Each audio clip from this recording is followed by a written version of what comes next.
জাহান্নাম তো রয়েছে, আর দুনিয়াটাই এখন মানুষের আইন মানতে মানতে গোটা দুনিয়াটাই একটা জাহান্নামে পরিণত হয়ে গিয়েছে। মানুষের আইন মানতে মানতে গোটা দুনিয়াটাই আজকে ভারসাম্য হয়ে গিয়েছে। জহরল ফাসাদু ফিল বাররি ওয়াল বাহর বিমা কাসাবাত আইদিন নাস, আল্লাহ বলছেন জলে স্থলে যত অপরাধ রয়েছে, যত অশান্তি রয়েছে, সবগুলোর মূল সূত্র হচ্ছে মানুষের এই হাত, ইনকামিং বাই হিউম্যান হ্যান্ডস। মহাকাশ থেকে রকেট মেরে, পারমাণবিক বোমা, লিটল বয় ফ্যাটম্যান মেরে এক জাপানকে ধ্বংস করা হয়েছে কিসের কারণে? মানুষের হাতকে ব্যবহার করে। ইসরায়েলের মধ্যে ফিলিস্তিনে যেই নিরপরাধ মানুষদেরকে হত্যা করা হচ্ছে, সেটাও হাতকে ব্যবহার করে। কলমের সাইন দিয়ে সমাজের মধ্যে যেই অপকর্ম হচ্ছে, সেটাও হাতের মাধ্যমে। সমুদ্রে যে সংঘাত হচ্ছে, সেটাও হাতের মাধ্যমে। কোরআন যে কি বাস্তব, সবই হচ্ছে হাতের মাধ্যমে।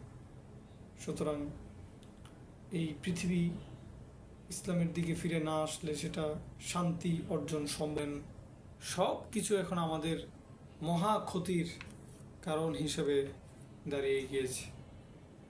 আজকে সব দিকে উত্তেজনা, উত্তপ্ত পৃথিবী, রাজনৈতিকভাবে উত্তপ্ত, পারস্পরিক সংঘাতের দিক দিয়েও উত্তপ্ত। এক দেশ আরেক দেশকে হামলা করছে, এক দেশ আরেক দেশকে, মানুষকে বিনা বিচারে হত্যা করছে।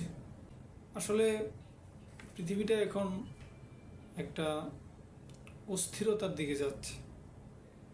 বলবো যে পরিবেশের ভারসাম্যহীনতা।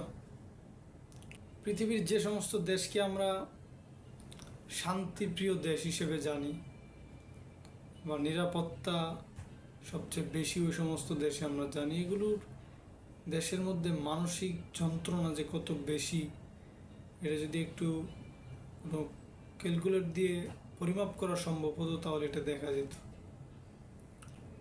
টেকনোলজির উন্নয়নকরণ, এটা যদিও আমাদের জন্য উপকারী, কিন্তু এটার চাইতে বেশি ক্ষতিটাই আমরা উপভোগ করছি। টেকনোলজি বলেন, উন্নয়ন বলেন, এটা তো পৃথিবী ধ্বংসের আলামত। আল্লাহ নবী বলেছেন যে কাসরতুল হারাজ, কিয়ামতের আগে হারাজ বেড়ে যাবে। What is the meaning of হারাজ? Genocide will increase, unjust killing will increase, হত্যাকাণ্ড বেড়ে যাবে কিয়ামতের আগে। তো এটা বাড়ার মূল কারণ হচ্ছে মানুষের যেই ব্রেন ক্যাপাসিটি, মানুষের যে ব্রেনের যেই ধারণ ক্ষমতা, এটা দিন দিন নষ্ট হয়ে যায়। আল্লাহ তাআলা কোরআনের মধ্যে বলেছেন যে মানুষ তার ব্রেনকে সুন্দরভাবে ব্যবহার না করার কারণে সে জাহান্নামে যাবে। নয়।